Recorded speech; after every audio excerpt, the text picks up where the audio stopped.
अस्सलामु अलैकुम वरहमतुल्लाहि वबरकातुहू औज़ु बिल्लाहि मिनश शैतानिर रजीम बिस्मिल्लाहिर रहमानिर रहीम। आज मैं आपको बताऊंगा कि कच्चा दूध जो है वो पीना चाहिए या नहीं पीना चाहिए। क्या दूध को उबाल कर पीना चाहिए या बग़ैर उबले हुए पीना चाहिए। ये दो तीन वीडियो मेरी नज़रों से गुजरी, मैंने मुनासिब समझा कि इसके ऊपर वीडियो बनाई जाए। एक डॉक्टर साहब थे, दोनों ही डॉक्टर बड़े पाए के थे। दोनों ने, एक ने कहा कि उबाल कर पीना चाहिए और दूसरे ने कहा कि उबाल कर नहीं पीना चाहिए। आज मैं आपको वाज़ेह कर दूंगा कि आपको किस किस्म का दूध और किस वक्त कैसा दूध पीना चाहिए। ये बहुत ज़रूरी चीज़ है। आपने सबसे पहले ये करना है कि मेरी वीडियो आगे लोगों के अंदर शेयर कर देनी है और ख़ुद इसको अच्छी तरह देखना है, सुनना है, समझना है और इसका आपको बहुत ज़्यादा फ़ायदा होगा। मैं हूं डॉक्टर हाफिज़ अब्दुल अंजुम, आप देख रहे हैं यूट्यूब चैनल। मेरा आज का जो मौजू है वो है कि कच्चा दूध कैसे इस्तेमाल करें, कच्चा दूध इस्तेमाल करना चाहिए या नहीं करना चाहिए। दोस्तों, सबसे पहले तो ये है कि कच्चा दूध इस्तेमाल करने के लिए एक एज होती है। कच्चा दूध इस्तेमाल करने के लिए एक वक़्त होता है। उस वक़्त तक कच्चा दूध इस्तेमाल करना चाहिए और होता है, करना चाहते करते रहना चाहिए। यानी जिस वक़्त बच्चा पैदा होता है तो उसको उसके बाद फ़ौरन बाद माँ का दूध ही पिलाया जाता है। अगर माँ का दूध कम हो तो उसको बकरी का दूध दिया जाता है या गाय भैंस का दूध दिया जाता है। लेकिन माँ का दूध जो है वो कच्चा पिलाया जाता है। अगर कोई बकरी का या गाय का दूध दिया जाए तो वो उबाल कर दिया जाता है। इसी तरह अगर कोई जानवर का बच्चा पैदा होता है तो उसको भी दूध वो कच्चा ही दिया जाता है, वो कच्चा ही दूध पीता है। आप भी कच्चा दूध पी सकते हैं, लेकिन उसका एक वक़्त है। कैसे पी सकते हैं दोस्तों? वो ये है कि अगर आप डायरेक्ट पीना चाहते हैं दूध, जैसे अक्सर लोग वो कहते हैं कि धारें लेना, यानी थन के अंदर से डायरेक्ट मुंह के अंदर दूध को लेना और उसको पी लेना, वो तो ठीक है क्योंकि वो फ्रेश दूध है, वो थन से निकल रहा है और आपके मुंह में जा रहा है। अगर आपने कच्चा दूध पीना है, आपको शौक़ है, तो आप कच्चा दूध वैसे भी इस्तेमाल कर सकती हैं कि कच्चा दूध निकाला है उसी वक्त आप उसको पी लें।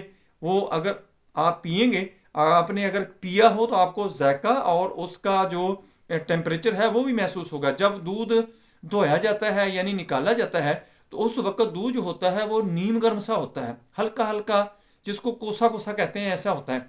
वो आप पीएंगे, आपको जायका भी बड़ा अच्छा लगेगा। उसके अंदर चीनी की, गुड़ की ज़रूरत ही नहीं है, आप वैसे ही इस्तेमाल कर लें, लेकिन वो कम मिकदार में, थोड़ी मिकदार में इस्तेमाल कर लें। हाँ, अगर दूध निकाल के रख दिया गया है कुछ वक्त के लिए तो फिर आपको दूध नहीं लेना चाहिए। फिर आपने उसको बॉयल करना है, बॉयल करके लेना है। और आप इस चीज़ को प्रेफर करें, तरजीह दें कि आप दूध जो है वो उबाल कर ही इस्तेमाल करें, क्योंकि जो गाय होती है इसका दूध बहुत अच्छा होता है। लेकिन अक्सर गाय के दूध के अंदर बताया जाता है कि बहुत ही ख़तरनाक किस्म के बैक्टीरिया होते हैं।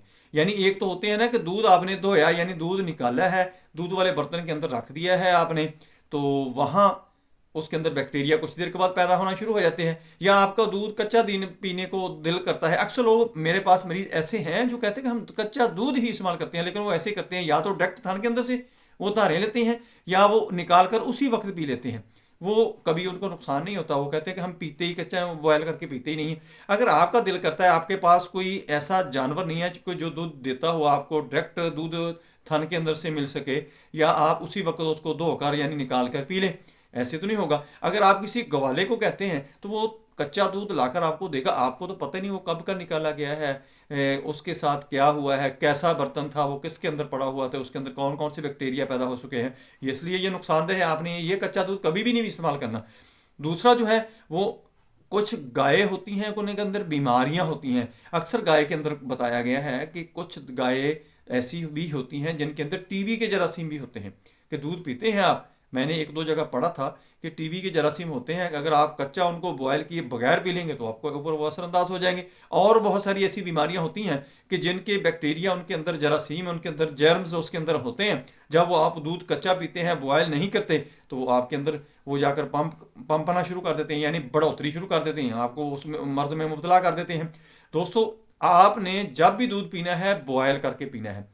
फिर डॉक्टर साहब कहते थे कि आपने दूध पीना नहीं है, दूध खाना है। ये भी आपको बड़ी अजीब बात लगेगी। उनकी बात बिल्कुल ठीक है, करेक्ट है, लेकिन वो इस चीज़ को प्रेफर कर रहे थे कि कच्चे दूध को ही आपने जमा लेना है, यानी उसको जमन लगा लेना है।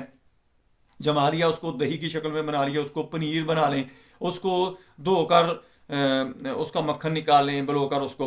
तो ये तो ठीक है उनकी बात, लेकिन मैं इस चीज़ को प्रेफर करूंगा, जो एक्सपीरियंस है मेरा, बताते खुद भी फार्म रहा है, मैं ये फार्मिंग करता था, डेयरी फार्मिंग मेरी थी, तो मैंने ये एक्सपीरियंस बजाते खुद किया है कि दूध बॉयल करके ही उसको इस्तेमाल करना चाहिए, बेशक और किसी प्रोडक्ट में उसको चेंज करना हो। यानी आपने दूध को बॉयल किया, बॉयल करने के बाद उसको जमने लगा दिया, वो जम गया, उसका दही इस्तेमाल कर लें, उसको बलो लें, बलो कर उसकी लस्सी अलहदा कर लें, उसका मक्खन अलहदा कर लें, उसको घी की शक्ल दे लें या मक्खन की शक्ल में खा लें, या आप उसको बॉयल करके उसको जमन लगा लें, वो जम जाएगा तो दही बन जाएगा, तो उसका पनीर बना लें, वो ज़बरदस्त चीज़ है। इसकी बहुत सारी आइटमें बनाई जा सकती हैं, लेकिन यह है कि अक्सर लोगों को दूध जो है वो एलर्जी कर देता है। उनको चाहिए कि वो जो इनकी आइटम बनती है, दूध का दही बनता है, पनीर बनता है, मक्खन बनता है, ये चीज़ें इस्तेमाल कर लें, उसकी लस्सी इस्तेमाल कर लें, उनको नुकसान नहीं देगी बल्कि उनको बेनिफिट देगी। दोस्तों मेरी वीडियो पसंद आए इसको लाइक करें, दोस्तों रिश्तेदारों में शेयर करें, बेल आइकन को प्रेस करें, मेरे चैनल को सब्सक्राइब करें। अपना ख्याल रखें, stay connected, stay happy, stay healthy. अल्लाह हाफिज़, अस्सलाम वालेकुम रहमतुल्लाहि व बरकातहू।